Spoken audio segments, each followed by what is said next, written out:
என்ன பிரச்சனை? நான் நினைக்கிறது உண்டு, இந்த மண்ணில் நல்ல வண்ணம் வாழலாம் என்று நான் சொன்னோன்னே ரெண்டு விதமாக நினைத்திருப்பார்கள். ஒன்று, ஏதோ ஊர் பிரச்சனை இவர் பேசப் போகிறார். இன்னொருத்தர் நினைத்திருப்பார்கள், இவர் ஏதோ சமய பிரசங்கம் பண்ண போகிறார். ரெண்டும் இல்லை. இன்றைக்கு உலகத்திலே இருக்கிற பிரச்சனையே, நான் நினைத்தாலும் நான் மண்ணில் நல்ல வண்ணம் வாழ முடியவில்லை. நான் மண்ணில் நல்ல வண்ணம் வாழ வேண்டும் என்று தான் நினைக்கிறேன். ஆனால் நான் நினைத்தாலும் மண்ணில் நல்ல வண்ணம் என்னால் வாழ முடியவில்லை. என்னை இந்த இன்றைக்கு இருக்கிற சமுதாயம் என்னை மண்ணில் நல்லவனாக வாழ விடுவதில்லை. நான் பல இடங்களிலே முன்பும் சொல்லி இருக்கிறேன். இங்கே பாருங்க, இதை சொன்னால் ஒன்றும் தப்பில்லை. நீ சிகரெட் குடிப்பாயா என்று என்னை ஒருவர் கேட்டால் ஆம் என்பது தான் பதில். சத்தியம் பண்ணி சொல்லுகிறேன், ஆம் என்பது தான் பதில். நீ சாராயம் குடிப்பாயா என்று ஒருவர் கேட்டால் ஆம் என்பது தான் பதில். நான் என்னை வைத்து சொல்கிறேன், ஆம் என்பது தான் பதில். நீ பெண்களை கண்டபடி பார்ப்பாயா? சாமியாராக இருக்கிறவர்கள் அதை செய்யாட்டி என்ன? ஆம் என்பது தான் பதில். என்னையா ஒரு வெக்கம் இல்லாமல் இதை ஒரு மேடையிலே சொல்லுகிறாயே என்றால் யதார்த்தத்தை சொல்ல வேண்டி இருக்கிறது. எப்படி சொல்கிறேன் என்றால், நான் பஸ்ஸில் ஏறி போகிறேன். நான் முன்பும் சொல்லியிருப்பேன், பஸ்ஸில் ஏறி போகிறேன். எனக்கு பக்கத்தில், இந்த பக்கத்தில் இருந்தவன் ஒரு சிகரெட் குடிக்கிறான், இவன் ஒரு சிகரெட் குடிக்கிறான், இவன் ஒரு சிகரெட் குடிக்கிறான், இவன் ஒரு சிகரெட் குடிக்கிறான். இவன் ஆளுக்கால் ஒவ்வொரு சிகரெட் குடிக்கிறான். இவன் 4 பேரும் விடுற புகையை நான் குடிக்கிறேன். நான் சிகரெட் குடிக்கவில்லை என்று எப்படி சொல்ல முடியும்? நான் குடிக்கிற மருந்துகளிலே, நான் குடிக்கிற சோடாக்களிலே வருகிற எல்லாத்திலும் இத்தனை வீதம் ஆல்கஹால் இருக்கிறது என்று எழுதியே விற்கிறான். அதைத்தான் வாங்கி குடிக்கிறேன். அப்போ நான் சாராயம் குடிக்காதவன் எப்படி சொல்ல முடியும்? கண்ணை மூடிக்கொண்டு வீட்டுக்குள்ளே வந்து பூந்துட்டாலும் ஒருத்தரையும் பார்க்கப்படாதுண்டு வீட்டில் டிவியை போட்டால் 5 பேர் அறையுடையோடு நின்று ஆடுகிறார்கள். நான் எப்படி பார்க்காமல் இருக்க முடியும்? இப்போ பாருங்க, நான் ஒழுக்கமாக இருக்க நினைத்தாலும் இந்த மண் என்னை ஒழுக்கமாக இருக்க விடாமல் இருக்கிறது. அந்த அளவுக்கு இந்த மண்ணை கெடுத்து கொண்டிருக்கிறோம். ஐயா சொன்னார்களே, இந்த அடிப்படை பூமியை வளம்படுத்துகிற விஷயம் பற்றி சொன்னார்களே, பூமியை வளம்படுத்துவது என்பது ஒன்று. அதற்கு முன்பு மனித பண்பாட்டை வளம்படுத்த வேண்டும். பண்பாட்டை வளம்படுத்த வேண்டும். நாங்கள் எல்லாம் சுதந்திர தினம் கொண்டாடுவதற்கு தகுதியற்றவர்கள் என்பது என்னுடைய அபிப்பிராயம். இதை நான் சொல்வதாலே உங்களிலே யாருக்காவது மனம் வந்தால் மன்னித்து விடுங்கள். சுதந்திர தினம் கொண்டாட எங்களுக்கு உரிமை இல்லை. நாங்கள் இன்னும் சுதந்திரம் பெறவில்லை. யார் சுதந்திரம் பெற்றீர்கள்? வெள்ளைக்காரன் விட்டு போன பிறகு வெள்ளைக்காரனிடமிருந்து விடுதலை பெற்று விட்டீர்களா? யாராவது விடுதலை பெற்று விட்டீர்களா? புறத்திலே ஆட்சியை நம் கையில் தந்துவிட்டு போயிருக்கிறான். மற்றும்படிக்கு நம்முடைய அகத்திலே நம்மை இன்றைக்கு வரைக்கும் அவன்தான் ஆண்டு கொண்டிருக்கிறான். இன்றைக்கு வரைக்கும் அவன்தான் ஆண்டு கொண்டிருக்கிறான். இல்லை என்று சொல்ல முடியுமா? காலகாலமாக சாப்பிட்டு இட்லி பிடிக்கவில்லை, தோசை பிடிக்கவில்லை, பூரி பிடிக்கவில்லை, பீட்சா தான் பிடிக்கிறது நம் பிள்ளைகளுக்கெல்லாம். அவர்களோடு சேர்ந்து நமக்கும் அதுதான் பிடிக்கிறது. எங்கே இருந்த இந்த உணவை கண்டாய்? உனக்கு எப்படி இந்த உணவு வந்தது? வெள்ளைக்காரன் போட்ட பிச்சை. அந்த உணவினுடைய ஆபத்து உனக்கு தெரிகிறதா? அவன் என்ன செய்கிறான்? விற்பனை பண்ணிவிட வேண்டும். என்னென்ன சுவை தருமோ அதை அள்ளி கொட்டி போட்டால் சுவைக்கும். அது எங்களுக்கு தெரியாதா? சீசை அள்ளி போட்டு அதில் என்னென்ன போட, உடம்பு அது எவ்வளவு சாப்பிட வேணும் என்று ஒரு அளவு இருக்கிறது அல்லவா? அந்த அளவில்லாமல் அள்ளி கொட்டி போட்டால் சாப்பிடுகிற பொழுது ருசியாகத்தான் இருக்கும். எத்தனை நாளைக்கு சாப்பிடுவாய்? கொஞ்ச நாளைக்கு, அதுக்கு பிறகு போய்விடுவாய். அதில் அந்த சொல்லிலேயே சா என்று தானே போட்டிருக்கான், பீட்சா.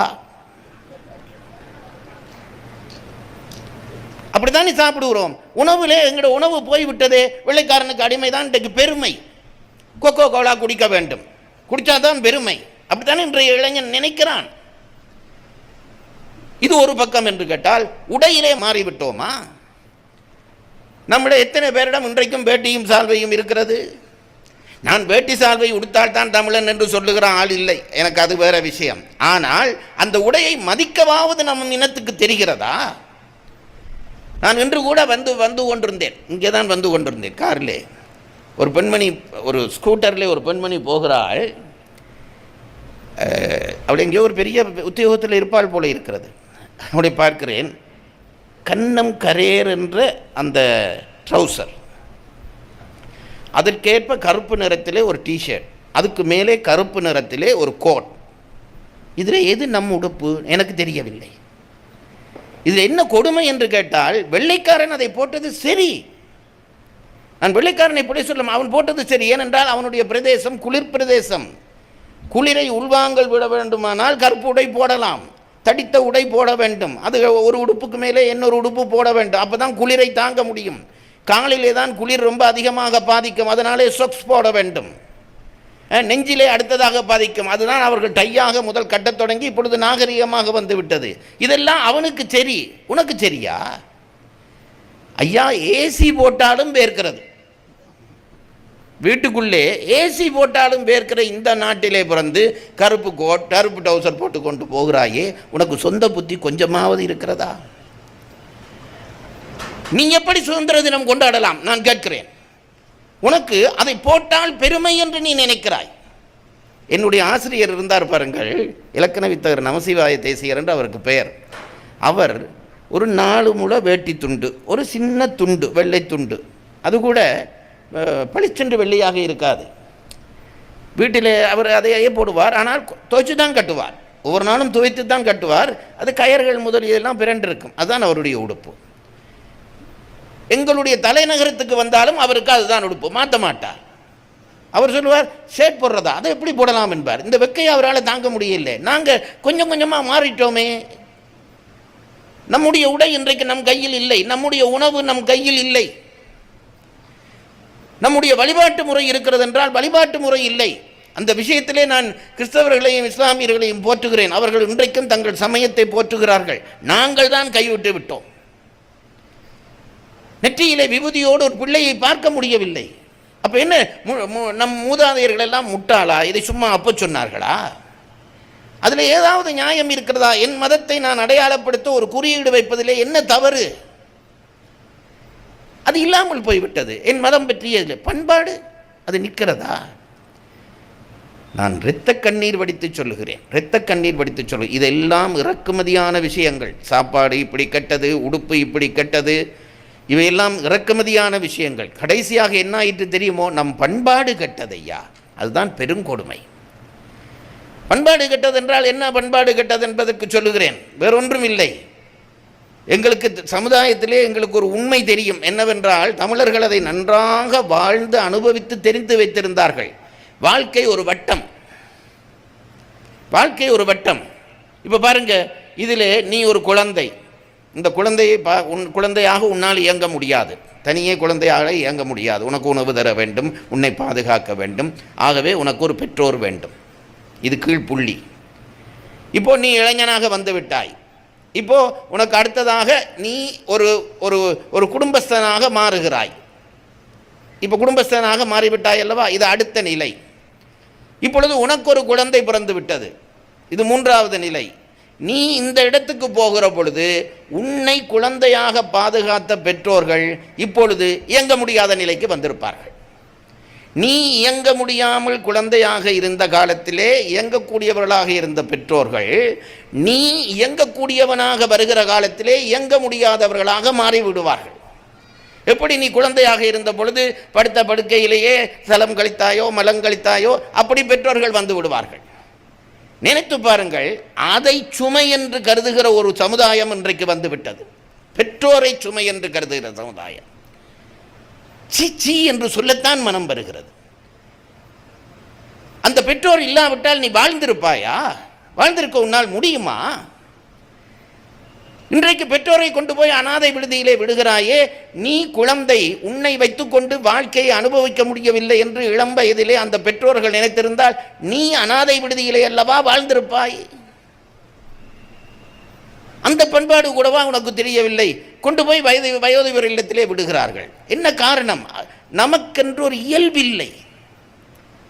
வெட்கமாக இருக்கிறது. இத்தனை பெரிய வள்ளுவன் தோன்றிய, இளங்கோ தோன்றிய, கம்பன் தோன்றிய, நால்வர் தோன்றிய சந்ததியில் வந்த நாங்கள் ஒரு வெள்ளைக்காரன் போட்ட பிச்சையை நாங்கள் வாங்கி சாப்பிடுவதற்கு இன்றைக்கு தயாராக இருக்கிறோம். நாணப்படுகிறேன். உனக்கென்று ஒரு பரம்பரை இருக்கிறது அல்லவா? பாரம்பரியம் இருக்கிறது அல்லவா? எப்படி ஒரு கோழி குஞ்சுகளை அணைப்பது போல உறவுகளை எல்லாம் அணைத்து வாழ்ந்தார்கள் நம் மூதாதையர்கள். நான் எத்தனை பேரை அணைத்து வாழ்ந்தார்கள். அந்த காகம் பரிமாறுவது போல எடுத்து எல்லாருக்கும் கொடுத்து கொடுத்து கொடுத்து தானே சாப்பிட்டார்கள். இன்றைக்கு செல்வம் பெருகிவிட்டது, ஆனால் மனதிலே வறுமை வந்துவிட்டது. அன்றைக்கு வறுமை இருந்தது, மனதிலே செல்வம் இருந்தது. இதுதான் வித்தியாசம். இந்த இழப்புகளை எல்லாம் எப்படி நாங்கள் கண்டோம் என்றால், எப்படி பெற்றுக்கொண்டோம் என்றால், எல்லாம் மேற்கு நாட்டன். அவன் துப்புகிற எச்சில் கூட எனக்கு அமிர்தமாகப்படுகிறது. இப்படி வாங்கி கொண்டு நான் இன்றைக்கு சுதந்திர தினம் கொண்டாடுகிறேன் என்று கொடியேற்றுவாயானால் காந்தி அழுவார். அவ்வளவுதான் நான் சொல்ல முடியும். காந்தி கண்ணீர் வடிப்பார். மனித வாழ்க்கையை நாளாந்தம் இழந்து கொண்டிருக்கிறோம், நாளாந்தம் இழந்து கொண்டிருக்கிறோம். அதனால்தான் எனக்கு இந்த சம்பந்தர் சொன்ன இந்த வார்த்தையிலே எனக்கு ஒரு பெருமிதம் வரும். மண்ணில் நல்ல வண்ணம் வாழலாம் என்று சொன்னாரே, அட அந்த மனுஷன் இப்படி சொல்லி இருக்கிறாரே என்கிற பொழுது ஒரு தெம்பு வரும். தெய்வ குழந்தை அல்லவா? ஒன்றும் கஷ்டப்பட வேண்டாம், இயல்பாக வாழ். மண்ணில் நல்ல வண்ணம் வாழலாம் வைகளும் எண்ணில் நீ நினைத்தாள், அதான் முக்கியம். மண்ணில் நல்ல வண்ணம் வாழலாம் வைகளும் எண்ணில் நல்ல கதிக்கு யாதும் ஓர் குறைவில்லை. சந்தோஷமாக வாழலாம். அந்த சந்தோஷத்தை நீ இழந்து போய் நிற்கிறாய் என்றால் எனக்கு நான் நான் நான் இன்றைக்கு வீட்டுக்கு ஒரு பிள்ளை, அதை வேற பெருமையாக சொல்கிறார்கள். வீட்டுக்கு ஒரு எங்கள் எங்கள் எங்கள் தலைமுறையிலே என்னுடைய தாயார் குடும்பங்களிலே 5 பிள்ளைகள், ஆக குறைந்தது 5 பிள்ளைகள். என் பாட்டி தலைமுறையிலே 13 பிள்ளைகள். இதெல்லாம் பொய்யில், உங்களுக்கும் தெரியும். இந்த ஊரிலும் அப்படித்தான் இருந்திருக்கும். இப்போ ஒத்த பிள்ளை பெற்றதாலே என்ன நட்டம் வந்தது தெரியுமோ? அவனை பார்த்து நாங்களும் இப்போ எல்லாம் சுருக்குறோமா, வாழ்க்கையை சுருக்குறோமா, எல்லாம் பிள்ளைக்கு கொடுக்க வேணுமா.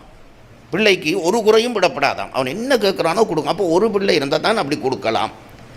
பைத்தியக்காரா, அந்த ஒரு பிள்ளை நாளைக்கு நீயும் உன் மனைவியும் இறந்த பொழுது அதற்கு கொடுக்க ஒருவரும் இல்லாமல் நிற்கப் போகிறதே, கை கொடுக்க ஒருவரும் இல்லாமல் நிற்கப் போகிறதே என்பது கூடவா உனக்கு தெரியவில்லை?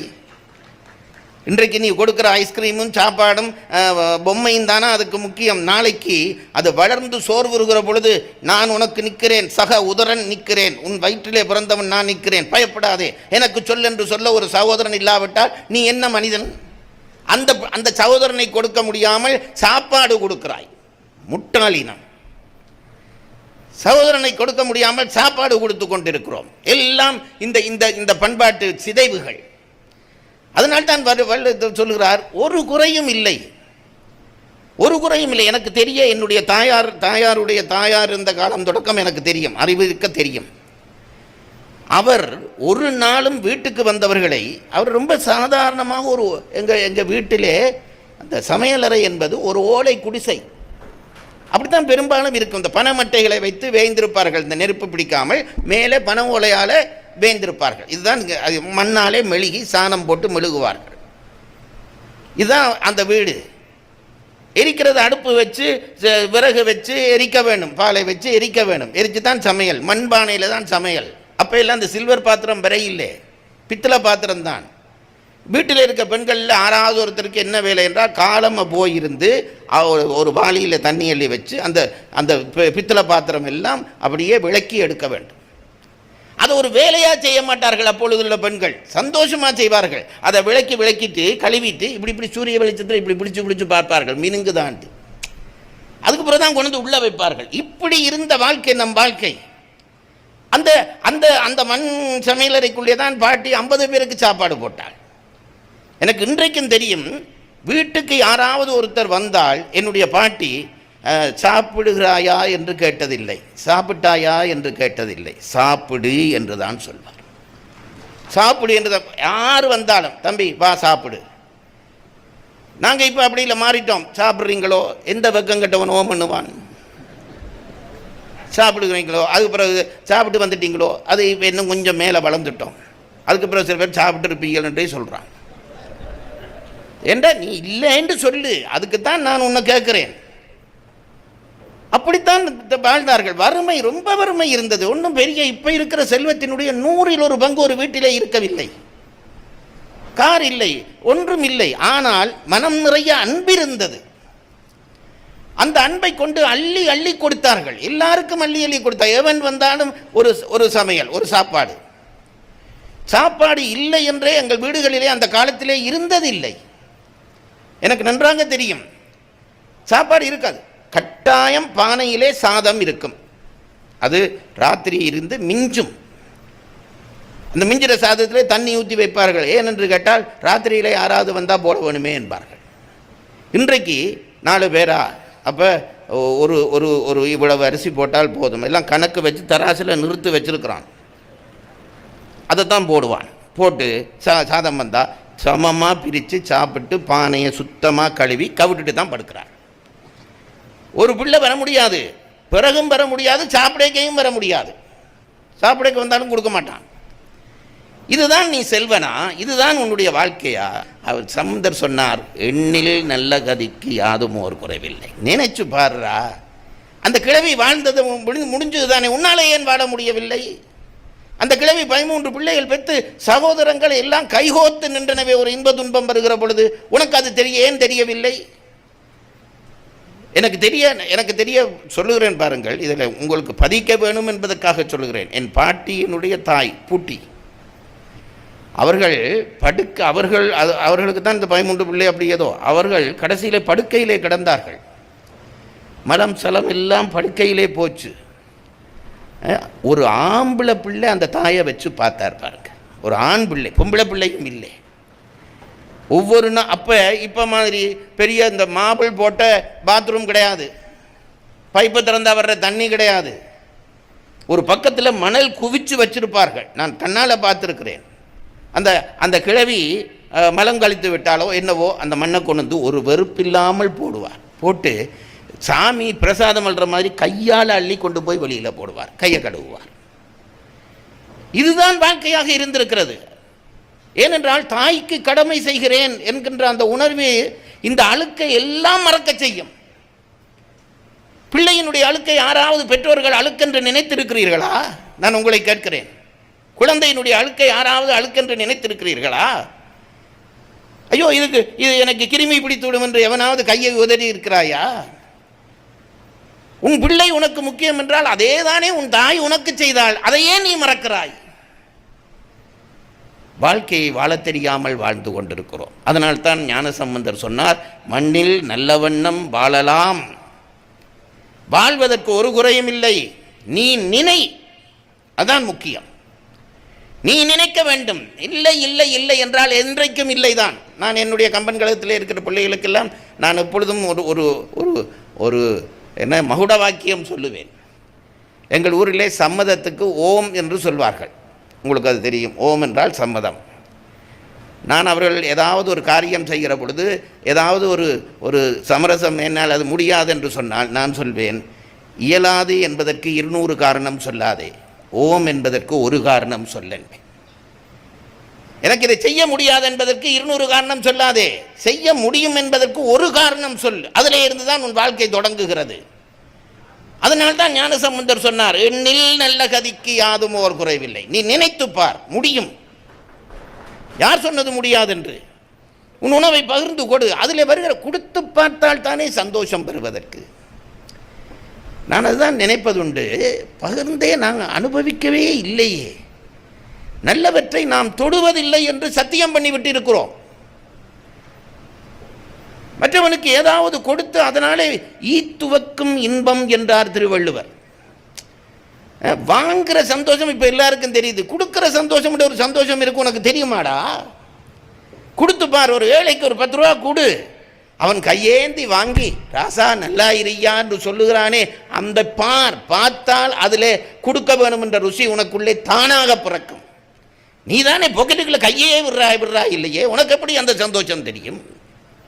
கொடுக்க வேணும் என்றது அந்த அந்த அனுபவங்கள் எல்லாம், நல்ல அனுபவங்களை எல்லாம் தொலைத்து விட்டோம். சுயநலம். அந்த சுயநலம் இன்றைக்கு என்ன ஆகி இருக்கிறது தெரியுமோ? மற்றவர்களுக்கு சுயநலம் காட்ட போய் இன்றைக்கு வீட்டுக்குள்ளேயே வந்து விட்டது. பிள்ளை அப்பாவை பாரம் என்று நினைக்கிறான், அப்பா பிள்ளையை பாரம் என்று நினைக்கிறான். அந்த அளவுக்கு சுயநலம் வந்து விட்டது. ஒரு அறையிலே வாழ்ந்த குடும்பம் போய் இன்றைக்கு ஒரு வீட்டிலே ஒவ்வொருவருக்கும் ஒரு அறை. ஆனால் அந்த அறை எப்படி பூட்டி கிடக்கிறதோ அதுபோல எல்லாருடைய மனங்களும் பூட்டி கிடக்கிறது. பழைய வீடுகளுக்கு பூட்டில்லை, ஆனால் அதுபோல அவர்கள் மனமும் பூட்டி கிடக்கவில்லை. இந்த நல்வாழ்க்கையை நாம் தொலைத்து விட்டோமே என்ற கவலையாவது வருகிறதா? எனக்கு அதுதான் கேள்வி. ஏன் நாங்கள் இலக்கியங்களை ஏன் படிக்கிறோம்? எதற்கு படிக்கிறோம்? தேவார திருவாசகங்களை ஏன் படிக்கிறோம்? சமயத்தை ஏன் நாம் கைக்கொள்ள நினைக்கிறோம்? நல்லியல்புகள் எங்களிடம் இருந்தது என்பதை சொல்லத்தானே அதை எழுதி வைத்து விட்டு போனார்கள். நல்லியல்புகள் இருந்தது என்பதை சொல்லத்தானே எழுதி வைத்து விட்டு போனார்கள். நான் நினைக்கிறது உண்டு, ஞானசம்பந்தர் அந்த இந்த வழிபாடு தகுதி உள்ளவர், வாழ்க்கையை 16 வயசு மட்டும்தான் ஐயா வாழ்ந்தார். அது சிவபெருமான் அருள் செய்தார், அது செய்தார், அதெல்லாம் தூக்கி போடுங்க. 16 வயசு வாழ்ந்த ஒரு பிள்ளைக்கு இத்தனை ஞானம் இருக்குமா? அது சொல்லுது. என்ன காரணம் என்றால் அனுபவத்தை கொடுக்கக்கூடிய பெரியவர்கள் இருந்தார்கள். நான் எப்பொழுது இந்த பெரிய புராணம் படிக்கிற பொழுது ஆச்சரியப்படுவது உண்டு. ஞானசம்பந்தர் சிவபெருமானுக்கு செல்ல பிள்ளை. அவர் அழுதோன ஞானப்பால் கொண்டு வந்து கொடுத்தார். எல்லாருக்கும் கொடுக்க மாட்டார். அது மட்டும் இல்லை, அந்த பிள்ளை கையில் தாளம் போட்டு போட்டு பாடிச்சு. இதுக்கு கை நோக போகுது என்று தங்கத்தாளம் கொடுத்தார். தங்கத்தாளம். சிவபெருமானுக்கு சேனத்தில் புத்தி இருக்கிறது இல்லை. ஏனென்றால் தங்கத்தாளம் கொடுத்து பிரயோசனம் இல்லை. தங்கத்துக்கு நாதம் இல்லை. தங்கத்தில் தாளம் போட்டிங்கன்னா சத்தம் பெறாது. சிவபெருமான் ஒரு அன்பின் நிமித்தமாக கொடுத்துட்டார். சில பேர் அப்படி தான் கொடுப்பான். யாருக்கு பயன்படாதோ அதை கொண்டு போய் கொடுப்பான், அன்பின் நிமித்தம். தங்கத்தாளத்தை கொடுத்தோன்னே இவர் தட்டி பார்த்தார், சத்தம் வரையில. பிறகு அம்மாவை பாடினார். உமாதேவியார் தானே சக்தி, அவள் தானே தருவாள். அவளை பாடினோடனே அவள் அந்த தங்கத்துக்கு நாதம் கொடுத்தாள். அதனாலே ஓசை கொடுத்த நாயி என்று அவளுக்கு இன்றைக்கும் பெயர். ஐயா, இந்த கதையை பொய்க்கதை என்று சொல்லு, போயிட்டு போகட்டும், எனக்கு ஒன்றும் நஷ்டம் இல்லை. இந்த அன்பு புரிகிறதா? இப்படி வளர்ந்தவர் அது நடந்து போகுது என்று பார்த்து சிவபெருமான் பல்லுக்கு அனுப்பிவிட்டார். ஒரு குழந்தை வருந்துகிறது என்று கடவுள் கவலைப்படுகிறான். அதுதானே பேரருள் என்பது அவனுக்கு பேர் வந்தது. இந்த ஞானசம்பந்தர் ஒரு முறை போகிறார் ஒரு ஊருக்கு. அவருக்கு போகிற இடமெல்லாம் பெரிய வரவேற்பு. இவர் பல்லக்கில் ஏறி போகிறார். அவர் கேள்விப்பட்டிருந்தார் இந்த ஊரில் தான் நாவுக்கரசர் இருக்கிறார் என்று. எந்த ஊரில்? இந்த சம்பந்தர் போன ஊரில். சம்பந்தருக்கு அப்பொழுது நாவுக்கரசருக்கு 81 வயது, இவருக்கு 16 வயது. இன்னும் குறைவாக தான் 2 பேருக்கும் இருந்திருக்கும். அதே இப்போ இருந்துட்டு போட்டேன், எனக்கு இப்போ அதுவாக ஆராய்ச்சி. இந்த பிள்ளையை தூக்கி கொண்டு எல்லாரும் போகிறார்கள். இவருக்கு நாவுக்கரசரின் பெருமை தெரியும். அதனாலே கூட்டமாக இருக்குது. இவர் நான் நினைக்கிறேன், இதெல்லாம் பெரிய புராணத்தில் இருக்காண்டு பார்க்காதீங்க. நல்லது சொன்னால் அனுபவிக்க தெரிய வேணும். சினிமாவில் சொல்லுகிறார்கள், அது ஆராயப்படாது, அனுபவிக்க தெரிய வேணும். சம்பந்தர் போய் கொண்டிருந்திருப்பார். கூட்டம் பெரிய கூட்டம் நின்றிருக்கும். சம்பந்தர் இந்த பல்லக்கிலிருந்து எட்டி பார்த்து அப்பர் எங்குற்றார் என்று கேட்டார். நல்ல தமிழில் அப்பர் எங்குற்றார் என்றா அப்பர் எங்கடா இருக்கிறார்ன்றது தான் அந்த அழகான தமிழில் போடுறார். அப்பர் எங்குற்றார் என்று கேட்டார். அப்பர் எங்கேப்பான்னு கேட்டார். ஒருத்தர் எல்லாரும் ஆளையால் பார்க்குறான், அப்பர் எங்கேற்றான்ண்டு. திடீரென்று பார்த்தா பல்லக்கு கீழே இருந்து அப்பர் இங்குற்றேன் என்றார் ஒருத்தர். அந்த கிழடன் பல்லக்கு தூக்கி கொண்டு கீழே நிற்குது. சார், நான் கேட்கிறேன், சமயத்தை தூக்கி போடுங்க. இந்த பண்பாடு நமக்கு இன்றைக்கு வேண்டாமா? இந்த பண்பாடு வேண்டாமா? பெரிய ஆச்சரியம் பாருங்க. கடவுள் ஒரு அதிசயம் பண்ணி வைத்திருக்கிறார். இளமையிலே வேகம் இருக்கும், விவேகம் இருக்காது. முதுமையிலே விவேகம் இருக்கும், வேகம் இருக்காது. இது இயற்கையினுடைய நியதி. கடவுள் ஏன் இப்படி படைக்க வேண்டும்? நான் நேரத்தில் நினைக்கிறது, கடவுளுக்கு ஏன் கொஞ்சம் கூட ஞானம் இல்லையா? வேகம் இருக்கிற நேரத்திலே விவேகம் இருந்தால் தானே ஏதாவது செய்ய முடியும். இளமையிலே வேகம் இருக்கிறது, விவேகம் இல்லை. முதுமையிலே விவேகம் இருக்கிறது, வேகம் இல்லை. ஏன் இப்படி படைச்சாருண்டா, அப்போ தான் சமுதாயம் மூத்தவனும் இளையவனும் கைகோத்து நடப்பான். அதுக்காண்டு தான் அப்படி படைச்சார். இவன்கிட்ட இதையும் கொடுத்து இவன்கிட்ட அதையும் கொடுத்தா 2 பேரும் தனித்தனியாக இருந்திருப்பான் அநாத விடுதியில். ஏன் சேர்த்து விட்டான் என்றால், இவனுக்கு விவேகம் இருக்கிறது, வேகம் இல்லை. இவனிடம் வேகம் இருக்கிறது, விவேகம் இல்லை. ஆளுக்கால் கொடு. வேகம் இருக்கிறவனுக்கு விவேகம் இருக்கிறவன் உன் கையை கொடு. விவேகம் இருக்கிறவனுக்கு வேகம் உள்ளவன் உன் கையை கொடு. சமுதாய பிணைப்பு உண்டாகும். உண்மையா இல்லையா? இதை நான் எங்கே படித்தேன்னு சொல்லுங்க பார்க்கலாம். நாவுக்கரசர் செய்து காட்டுறார் பாருங்க. 81 வயது கிழவர். அவருக்கெல்லாம் ஒன்றும் குறைவில்லை, நல்லா படித்தவர். அவர் சமண சமயத்தோடு போட்டி போட்டு வென்றவர். அவருக்கு ஒரு வரலாறு இருக்கிறது. கல்லை மிதக்க வைத்தவர். அவர் ஒன்றும் குறைஞ்ச ஆள் இல்லை.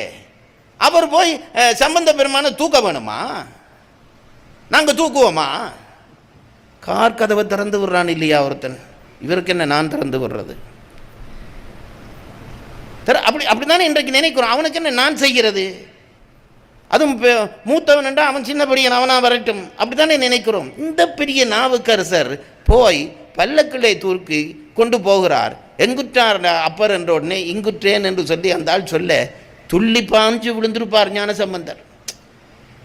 இன்றைய பிள்ளைண்டா என்ன தெரியுமோ, இங்குற்றேன் நாவுக்கரசர் என்று சொன்ன அப்பர் என்று சொன்னோனே வடிவா தூக்கும் கோண்டுவான். நான் எங்கள் ஊர் பாசையில் சொல்கிறேன், நல்லா தூக்கு என்று ஒரு அமர்த்திருப்பான். இவர் தூக்குறாரான்னு பார்க்குறதுக்கு சம்பந்தர் துள்ளி குதித்து கீழே இறங்கி இருப்பார். விழுந்து கும்பிட்டார். அவர் இவரை கும்பிட்டாரா, இவர் அவரை கும்பிட்டாரா தெரியவில்லை. பாருங்கள், முதுமைக்கும் இளமைக்கும் கை கொடுக்கிற அந்த பண்பாடை நம்முடைய சமயம் நமக்கு எப்படி சொல்லி தந்தது தெரியுமா? எப்படி சொல்லி தந்தது? இன்றைக்கு அது நம்மிடம் இருக்கிறதா? சமயம் வேண்டாம், சமயம் வேண்டாம், நானே சொல்கிறேன் வேண்டாம், அது தூக்கி கடலில் போடுங்க. இந்த பண்பாடு உன்னிடம் வந்து விட்டால் அது வேண்டாம். இன்றைக்கு அது உன்னிடம் இல்லையே. மூத்தவரை இளையவன் மதிக்கிறான் இல்லை, இளையவனை மூத்தவன் மதிக்கிறான் இல்லை. மூத்தவன் என்ன நினைக்கிறான், இவனுக்கு என்ன நான் பணிவது என்று நினைக்கிறான். இளையவன் என்ன நினைக்கிறான், இவர் என்ன பெரிய ஆளா என்று நினைக்கிறான். சமுதாயம் அப்படியே உடைந்து கொண்டிருக்கிறதே, தெரியவில்லையா? அதனாலே தானே சின்ன சின்ன புல்லர்கள் எல்லாம் நமக்குள்ளே பூந்து விளையாடுகிறார்கள். அது புரியவில்லையா உங்களுக்கு? நாம் மட்டும் எல்லாரும் கைகோத்து மூத்தவன் இளையவனை தொட்டு, இளையவன் மூத்தவனை தொட்டு இருந்திருந்தால் இன்றைக்கு நம் தமிழ் சமுதாயம் இன்றைக்கு உலக சமுதாயத்துக்கு பாடமாக இருந்திருக்காதா? சும்மா தமிழன் என்று சொல்லடா, தலை நிமிர்ந்து நில்லடா என்று பேசுவதிலே ஒரு பிரயோசனமும் இல்லை. தலை நிமிர்ந்து நிற்க உன்னிடம் என்ன இருக்கிறது கேட்கிறேன். உங்களை திட்டுவதற்கென்று தான் நான் இலங்கையிலிருந்து வந்திருக்கிறேன். என்ன இருக்கிறது நம்மிடம்? நாங்கள் தலை நிமிர்ந்து நிற்பதற்கு எதை வைத்துக்கொண்டு தலை நிமிர்ந்து நிற்கிறோம்? 1-2 மனிதர்கள் இந்த சமுதாயத்தை இன்னும் பிணைத்து வைத்திருக்கிறார்கள். இவ்வளவு ஒரு மனிதனுடைய புத்தியிலே தொடங்கி ஒரு கொஞ்சம் பேர் அவருக்கு பின்னாலே நின்று விளைந்த விளைச்சலை கண்ணுக்கு முன்னாலே பார்க்கிறோம். ஒரு மனிதன் இதை செய்ய முடியும் என்றால் சமுதாயத்தினுடைய ஒவ்வொரு மனிதனும் இதை செய்தால் எங்களுடைய சமுதாயம் எங்கு தொடும்? இதெல்லாம் தேவை. நான் அதுதான் சொல்லுகிறேன். இந்த பண்பாடு என்னிடம் வந்து விடுகிறதா? மூத்தவன் இளையவனை மதிக்க, இளையவன் மூத்தவனை மதிக்க பண்பாடு வந்து விடுகிறதா? தூக்கி போட்டு விடலாம், சமயம் வேண்டாம். இன்றைக்கு வராதபடியால் தான் நான் சமயம் தேவை என்று சொல்லுகிறேன்.